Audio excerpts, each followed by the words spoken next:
De tal manera que el versículo 8 dice, y si morimos con Cristo, creemos que también viviremos con Él. Entonces, es tan importante no solo entender que nuestra identidad ha cambiado. Teníamos una identidad en una relación directa con una naturaleza pecaminosa, con el pecado, pero ahora tenemos una naturaleza relacionada con la justicia, relacionada con Cristo, relacionada con la vida de Cristo, con la aceptación de Cristo, con la abundancia de gracia de Cristo, con el regalo de su justicia.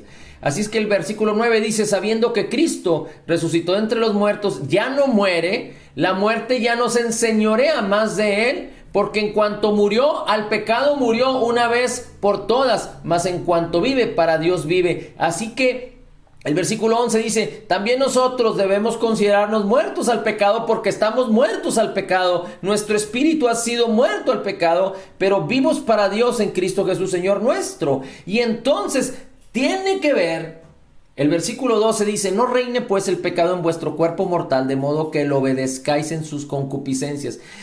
Tiene que ver con que todo lo que Dios ha hecho en nuestro espíritu, en nuestra nueva identidad, nuestra alma lo sepa, nuestro cuerpo lo sepa y que nuestra alma sea transformada, así como nuestro cuerpo sean transformados a la nueva imagen de Jesús. ¿Cómo sucede esto? A través de la palabra. El Espíritu revela la palabra que nosotros meditamos, escudriñamos, ponemos delante de nuestros ojos, en nuestra boca, en nuestros oídos. Renovamos nuestra mente por la palabra, es decir, el Espíritu de Dios renueva con la palabra que ponemos delante de nosotros nuestra mente, la creemos, la concebimos en el corazón y entonces cuando se manifiesta, cuando se pone en acción, empieza la transformación. Una transformación plena y completa. No solo en nuestra alma, pero en nuestro cuerpo y en nuestras acciones. Toda esta bendición se encuentra en nuestro espíritu. Ya estamos plenos en Cristo Jesús y completo. Ahora dice el 13, no debemos presentar nuestros miembros al pecado como instrumentos de iniquidad, nuestros cuerpos, nuestra alma, nuestros sentidos, nuestros sentimientos, sino debemos presentarnos a Dios mismo como vivos entre los muertos y vuestros miembros a Dios como instrumentos de justicia. Es decir, conociendo y entendiendo nuestra identidad, entonces vamos a poder tener una relación perfecta, libre, una relación dulce, una relación que anhelemos y que deseemos continuamente con Dios, con Cristo, con su Espíritu que ya mora en nosotros. Es importante que nosotros podamos entender esto porque cuando nosotros entendemos la divinidad, su bondad, su amor, la abundancia de su gracia y su justicia que es en Cristo Jesús, y entendemos que Dios envió su Espíritu Santo como el Consolador, como nuestro amigo, como nuestro socio, como nuestro abogado, como quien sustenta nuestras vidas, como quien quiere ayudarnos, con quien quiere guiarnos en la verdad, en la justicia, que quiere manifestar la gloria de Jesús, que quiere manifestar el amor de Dios en nuestras vidas, que quiere guiarnos a que nosotros podamos participar de la naturaleza divina, es decir, que la misma imagen de Cristo que está en nuestro espíritu se manifieste también en nuestra personalidad y en nuestro cuerpo y en nuestras acciones y en nuestro carácter. De tal manera que no solo nosotros podamos ser bendecidos, pero ser un canal de bendición para muchos y dar testimonio de que Jesús vive. Así es que Dios quiere que presentemos nuestros cuerpos como instrumentos de justicia a Él.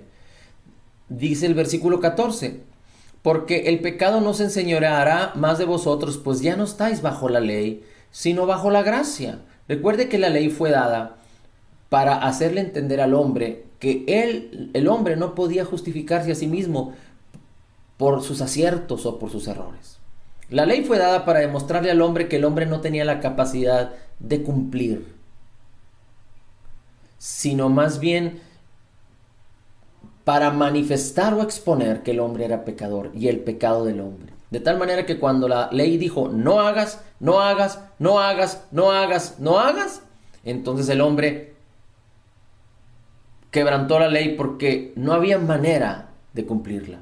Y entonces el hombre en sus acciones fue completamente contrario a la ley. Y la ley simplemente fue un ayo.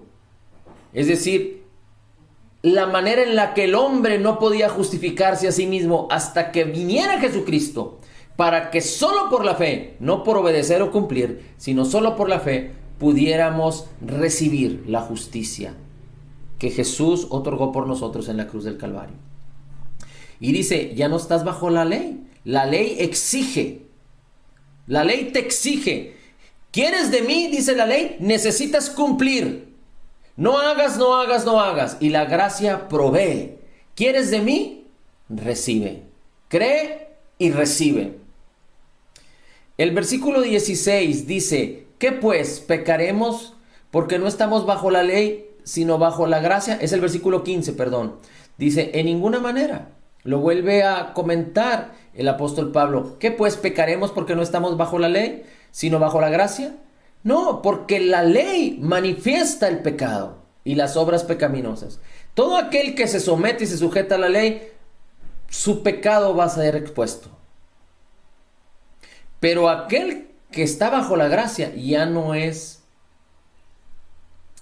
esclavo del pecado, porque la gracia no te exige, la gracia no te pone a prueba, la gracia te provee lo que Cristo Jesús ya hizo por nosotros. Así es que dice el apóstol Pablo, en ninguna manera. El 16, ¿no sabéis que si os sometéis a alguien como esclavos para obedecerle, te haces esclavo en aquel a quien le obedeces? Si obedeces al pecado para muerte, y si obedeces a la obediencia para justicia. Entonces, cuando nosotros, aunque ya no estamos bajo la ley, o hemos sido redimidos y liberados del pecado, si tú te sujetas a acciones pecaminosas, a pensamientos pecaminosos que no son de fe, que no son de la gracia, te vas a convertir en esclavo. Por eso hay tantos cristianos que aún estando en la gracia y creyendo en la gracia, pueden tener malos hábitos y malas acciones y malos comportamientos, porque decidieron por voluntad propia sujetarse a eso. Si un creyente, un cristiano, de repente le nace en su carne y obedece a su carne y deja que sus sentidos se extravíen, se aloquen, como el caballo que va con el jinete y de repente el caballo se aloca y ya no hace caso al freno, porque el freno lo que sirve es, el freno en un caballo es para sujetarlo, para domarlo, pero cuando el caballo ya no obedece y se arranca corriendo el caballo, lo que el jinete tiene que hacer es brincar del caballo, porque el caballo puede destruirse a sí mismo. Así los sentidos, si no los sujetamos, los sentidos pueden destruir. Y hay quienes, por voluntad propia, dejan que los sentidos tomen ventaja y no los sujetan y los dejan ir. A eso se le llama lascivia o lujuria, en cualquiera de los sentidos, Así es que no debemos permitir, porque nosotros fuimos llamados a la verdad y a la gracia, y no fuimos llamados a que el pecado o nuestros sentidos se enseñoreen de nosotros. Y si necesitamos ayuda, tenemos al Espíritu Santo. Y si necesitamos sabiduría, tenemos la palabra. Y la sabiduría mora ya en nosotros. Así es que no debemos sujetarnos a las cosas ni a las personas para obedecerles, porque si nos sujetamos a ellos nos vamos a convertir en esclavos de ellos. Pero debemos convertirnos en siervos de la justicia. En lo que Jesucristo hizo, creer en lo que Jesús hizo en la cruz del Calvario, en su obra terminada, y entonces convertirnos en siervos de la justicia. 17, capítulo 6, versículo 17. Pero gracias a Dios que aunque éramos esclavos del pecado, lo vuelve a decir, habéis obedecido de corazón aquella forma de doctrina a la cual fuiste entregados, y libertados del pecado, viniste a ser siervos de la justicia. La ley fue dada, o cuando la ley fue dada, el pecado, aunque fue expuesto y se manifestó de una manera pecaminosa, como lo vamos a ver en el siguiente capítulo, la ley permitió que hubiera límites. Límites, porque sin límites el hombre pecador estaba desenfrenado.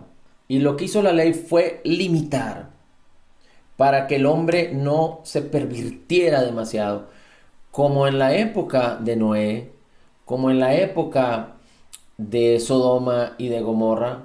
Y déjeme decirle que aunque todo el mundo fue sujeto a la ley, ahorita este mundo está en caos y yo no sé si quizás sean los mismos tiempos de Noé, pero dice la escritura que como en los tiempos de Noé se daban en casamiento y vivían en una vida ignorantes a Dios.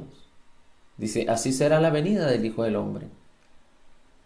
Pero la escritura nos enseña que hemos sido liberados del pecado y siervos de la justicia.